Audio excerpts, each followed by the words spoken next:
All right, cool. So I know these metrics, number one, because I know my stuff, but number two, because I just recorded a bunch of content and I was just looking at this the other day.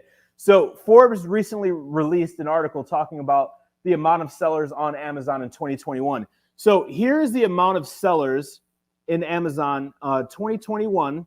There are 2 million sellers, right? Check this out. There are 2 million sellers, and there is this big circle right here, blob thingy, which are buyers, right? Prime buyers.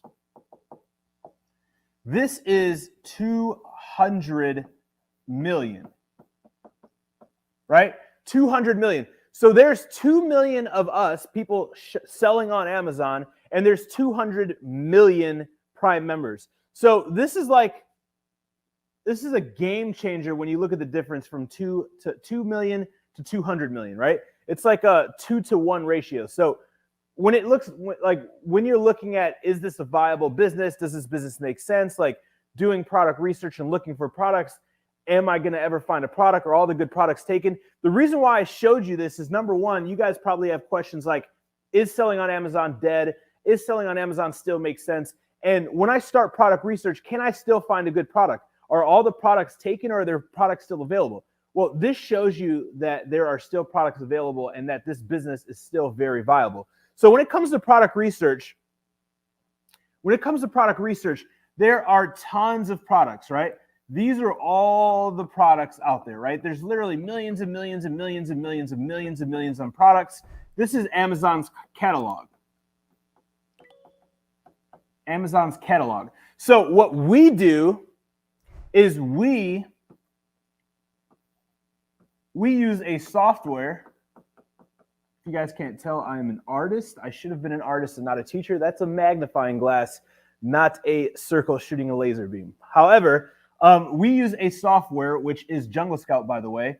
And I think there's a link down below for a discount if you guys don't have a software because you need it. It's discount on junglescout.com. However, we use a software to come up with specific filters to identify winning products.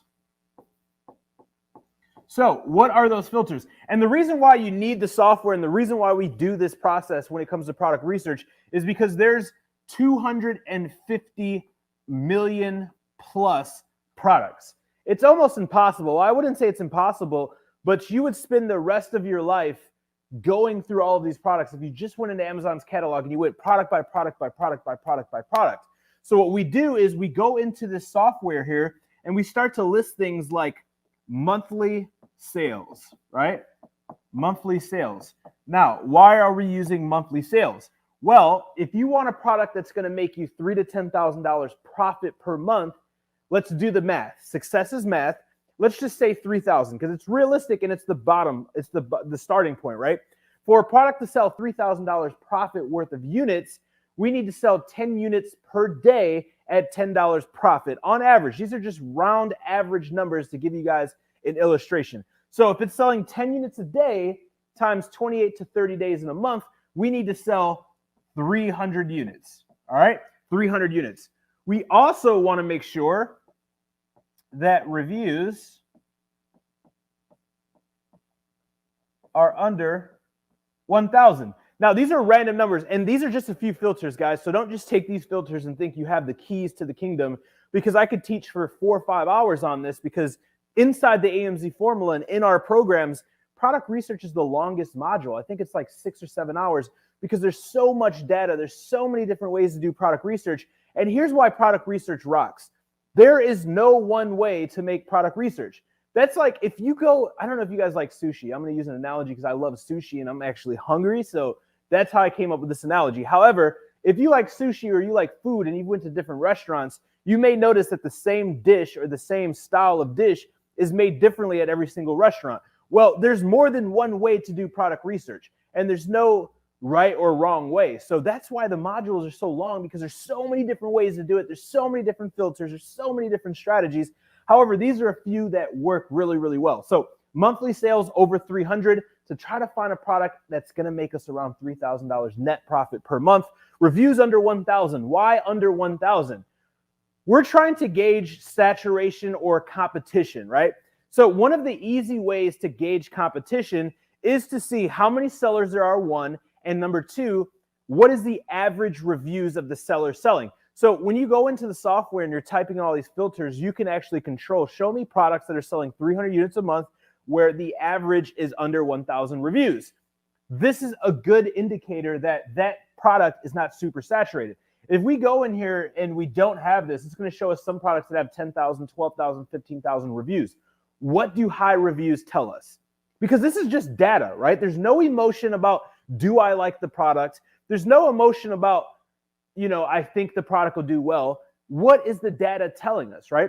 And if the reviews are high, that's telling us two things. Number one, it is highly in demand, right? There is more competition, and also that the SKU has been around for a while, right? If you look at a product that has 10,000 reviews and a product that has 100 reviews, I can guarantee you that every single time, I would say 8 out of 10 times, the one with the higher reviews has been around longer. So these are some things that we're looking at.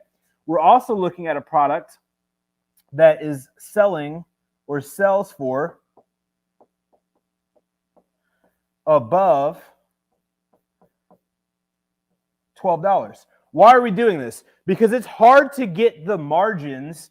It's hard to get the margins that we need to be here if we are below $10. Also, you have to be above $10 to be Prime eligible. How many of you guys down below in the comments buy things that are not Prime eligible?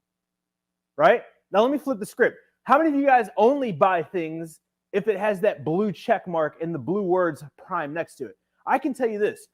I do not buy anything. I don't think in history of my purchase history on Amazon, I have ever bought anything that is not Prime. In fact, if I'm trying to buy something and the thing I find is not Prime, I will search relentlessly trying to find it. And when I do find it, I will actually pay more just to get it quicker and for it to be Prime. How many of you guys, that's you down below, say me? Because I know that's what I do. So if we know this, and this is just common sense, this is the way this works, like why would we be searching products that are under $12, under $10?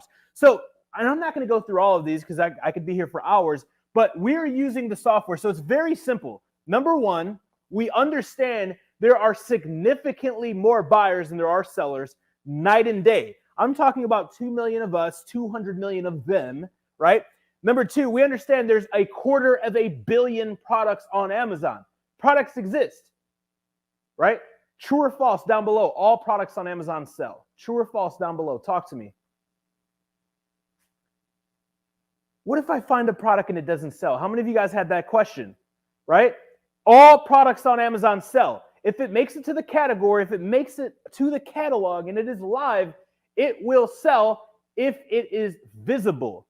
If a product goes on Amazon and it doesn't sell, it's not because people don't have demand for it. It's because there's no visibility. Often when we're coaching, consulting, and reviewing clients' products, if they're not selling, they are not visible, right? You can go launch a product right now. It could be the best product ever. And if you do nothing, nothing's going to happen. Spoiler alert. However, if you get in there and you start grinding and you get reviews and you're launching PPC and you're using campaigns, you're going to get visibility. When you get visibility, you get conversions. So number two is understanding there's plenty of products. Number three is identifying those products using these filters, right? And again, inside, for those of you who are in any of my programs, I have every filter that I look for here in a long list of those. However, you can use some of these. These are some of the most important ones, and just go down the list, right? Once you do so, then you want to do a test order. You want to go find a supplier on Alibaba, do a test order, launch it, and when you launch it to the marketplace, make sure that when it's live, it supports your thesis or your data. So yeah, that was a little in-depth, but I love doing illustrations like this, and this is a new point on the illustration. So hopefully this this makes sense for you guys. Thanks for watching the video. If you haven't yet, smash that subscription button, and next to that, hit that notification bell. That way you're notified every single week when we drop new videos. And by the way, if you're interested in working personally with me and my team, or making an investment in an Amazon business built, ran, and managed by our team, head over to AMZ Together right now, and I'll see you guys on the other side.